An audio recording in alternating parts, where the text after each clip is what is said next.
Hi viewers, నా పేరు doctor Kranthi Kumar Reddy, consultant andrologist, J andrology and men's health. మాకు విజయవాడ, వైజాగ్, రాజమండ్రి మరియు నెల్లూరులో బ్రాంచెస్ ఉన్నాయి. అండ్ ఈ మంత్ నుంచి కర్నూలులో కూడా మా హాస్పిటల్ బ్రాంచ్ స్టార్ట్ చేయడం అనేది జరిగింది. ఈ వీడియోలో నేను చెప్పబోయే ముఖ్యమైన టాపిక్ వ్యారికోసిల్ ప్రాబ్లం అండ్ ఆ వ్యారికోసిల్ ప్రాబ్లంకి ఉండే ట్రీట్మెంట్ ఆప్షన్స్. జనరల్గా వ్యారికోసిల్ అంటే టెస్టిస్ లోపల ఉన్న రక్తనాళాలు ఉబ్బిపోయి టెస్టిస్ లోపల ఇట్లా బ్లడ్ వెజల్స్ ఉంటాయండి. ఇది టెస్టిస్.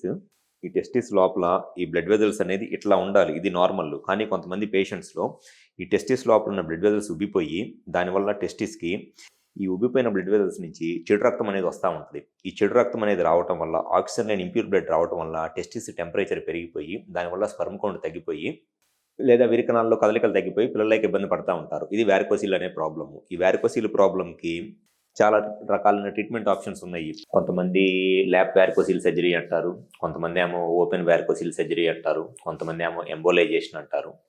బట్ అన్నిటికన్నా ఉన్న బెస్ట్ ట్రీట్మెంట్ ఆప్షన్ ఏంటి అని అంటే మైక్రో సర్జికల్ వ్యారికోసిలెక్టమీ.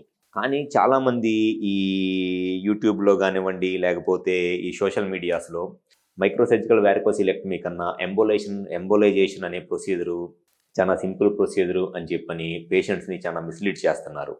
రియల్గా పేషెంట్స్కి వ్యారికోసిల్ ప్రాబ్లం ఉండి అది సర్జరీ చేయించుకొని దానివల్ల స్పర్మ్ కౌంట్ పెరిగి న్యాచురల్గా ప్రెగ్నెన్సీ రావాలి వాళ్ళ వైఫ్కి, ఆ పేషెంట్స్కి మ్యాక్సిమం బెనిఫిట్ జరగాలి అని అంటే ఖచ్చితంగా మైక్రో సర్జికల్ వ్యారికోసిలెక్టమీతోనే ఆ బెనిఫిట్ అనేది జరిగిద్ది.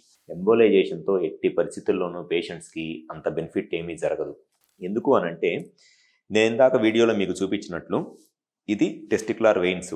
సో ఈ టెస్టిక్యులర్ వెయిన్స్ అనేది ఈ టెస్టిస్ లెవెల్లో ఇట్లా డైలేట్ అయిపోయి ఈ వ్యారికోసిల్ ప్రాబ్లం అనేది వచ్చింది. జనరల్గా టెస్టిస్లో ఈ వెయిన్స్ ఎవరికైనా సరే ఈ టెస్టిస్లో వెయిన్స్ మినిమమ్ ఒక 8 to 10 వెయిన్స్ ఉంటాయి. ఈ 8 to 10 వెయిన్స్లో మొత్తం 8 to 10 వెయిన్స్లో ఒక 4 వెయిన్స్ 5 వెయిన్స్ డ్యామేజ్ అయిపోయిన వెయిన్స్ నుంచి టెస్టిస్కి చెడు రక్తం వస్తా దాని నుంచి టెస్టిస్ టెంపరేచర్ పెరిగిపోయి స్పర్మ్ కౌంట్ తగ్గిపోయింది. సో ఏదైతే డ్యామేజ్ అయిపోయిన వెయిన్స్ ఉంటాయో 4-5 వెయిన్స్ వాటన్నిటిని మనము లైగేట్ చేసేయాలి. అన్నిటిని లైగేట్ చేయకుండా జస్ట్ ఏదో ఒక వెయిన్ 2 వెయిన్స్ లైగేట్ చేసి మిగతా వదిలేసామనుకోండి, దానివల్ల ఉపయోగం ఏమీ ఉండదు. సో మనం మైక్రో సర్జికల్ వ్యారికోసిలెక్టమీ సర్జరీ చేసేటప్పుడు ఏం జరిగిద్ది అని అంటే ఖచ్చితంగా మనము సర్జరీ చేసేటప్పుడు ఈ ఆపరేటివ్ మైక్రోస్కోప్ అనేది యూస్ చేస్తాము.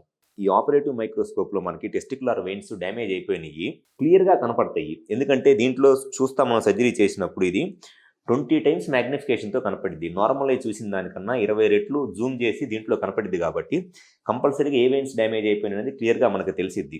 అండ్ దాంతోపాటు సర్జరీ చేసేటప్పుడు మనం ఈ ఇంట్రా ఆపరేటివ్ డాప్లర్ యూస్ చేస్తాము.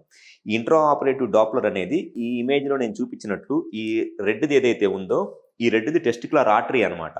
ఎట్టి పరిస్థితుల్లో ఈ టెస్టిక్యులర్ ఆర్టరీని మనం ప్రిజర్వ్ చేయాలి. ఈ టెస్టిక్యులర్ ఆర్టరీని మనం లైగేట్ చేయకూడదు, ప్రిజర్వ్ చేయాలి. ఈ ఇంట్రా ఆపరేటివ్ డాప్లర్ యూస్ చేసినప్పుడు ఈ టెస్టిక్యులర్ ఆర్టరీ అనేది మనకి ఈజీగా ఐడెంటిఫై అయ్యిద్ది.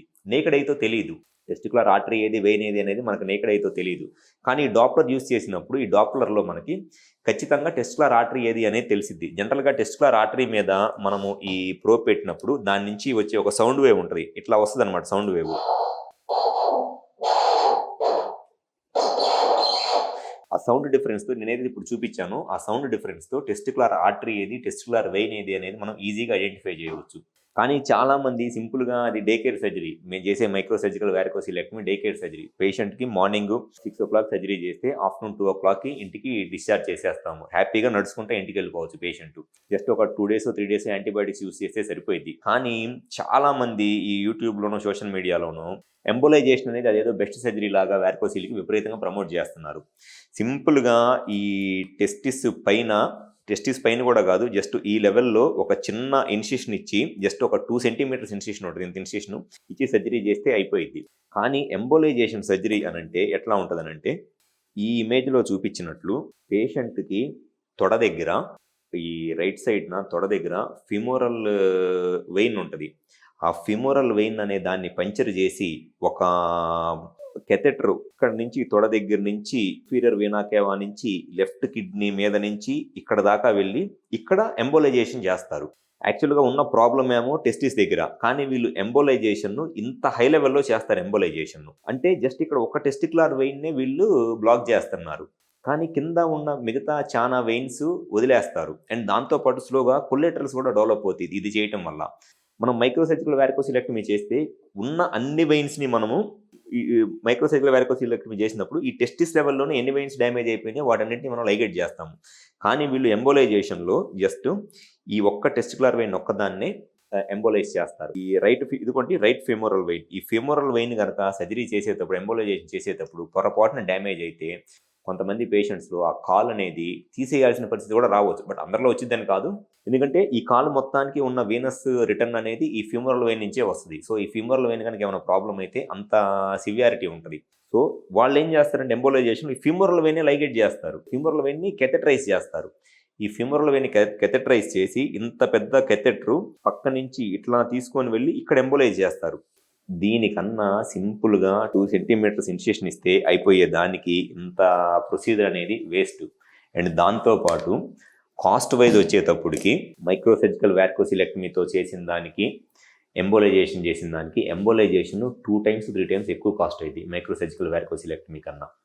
సో ఎవరైతే వారికోసిల్తో బాధపడతా పిల్లలకి ఇబ్బంది పడుతున్నారో ఈ ఎంబోలైజేషన్లు ఇవన్నీ జస్ట్ ఫ్యాన్సీ టర్మ్స్. వాళ్ళు ప్రమోట్ చేసుకోవడానికి మీరు మైక్రోసర్జికల్ వారికోసిలెక్టమీ ఆపరేషన్ చేయించుకోవాలి, మాది ఆపరేషన్ కాదు అని చెప్పి చెప్తారు. అది యాక్చువల్గా ఆపరేషన్ కన్నా ఇంకా పెద్ద ప్రొసీజర్. యాక్చువల్గా ఇదే ఇంకా సింపుల్ ప్రొసీజర్. మార్నింగ్ చేయించుకొని ఈవినింగ్ కల్లా వెళ్ళిపోవచ్చు. 2 days ట్యాబ్లెట్స్ వాడుకుంటే 3rd day నుంచి ఏ వర్క్ అయినా వెళ్ళిపోవచ్చు. సో ఎవరైతే ఈ వారికోసిల్ ప్రాబ్లంతో బాధపడతా పిల్లలకి ఇబ్బంది పడుతున్న మగవాళ్ళు ఉన్నారో మీరు జస్ట్ ఆ యూట్యూబ్లోనో సోషల్ మీడియాలోనో ప్రమోట్ చేసే వీడియోలకి ఇంప్రెస్ అయిపోయి జస్ట్ ట్రాప్లో పడద్దు. మీ కనుక వారికోసిల్ ప్రాబ్లం ఉంటే మాకు విజయవాడ, వైజాగ్, రాజమండ్రి మరియు నెల్లూరులో బ్రాంచెస్ ఉన్నాయి. అండ్ ఇప్పుడు కర్నూలులో కూడా స్టార్ట్ చేశాము. ఒకసారి వచ్చి ఈ 5 ప్లేస్లో ఎక్కడైనా సరే అపాయింట్మెంట్ తీసుకుని ఒకసారి వచ్చి కలవండి. డెఫినెట్గా మీకు సర్జరీ గురించి ఎవ్రీథింగ్ డీటెయిల్స్ నేను చెప్తాను. అండ్ కంపల్సరీగా మా దగ్గర ఈ మైక్రోస్కోప్ అండ్ ఈ డాప్లర్ 2 యూజ్ చేసే సర్జరీ చేస్తాం కాబట్టి మ్యాక్సిమం బెనిఫిట్ అనేది జరిగింది. Thank you.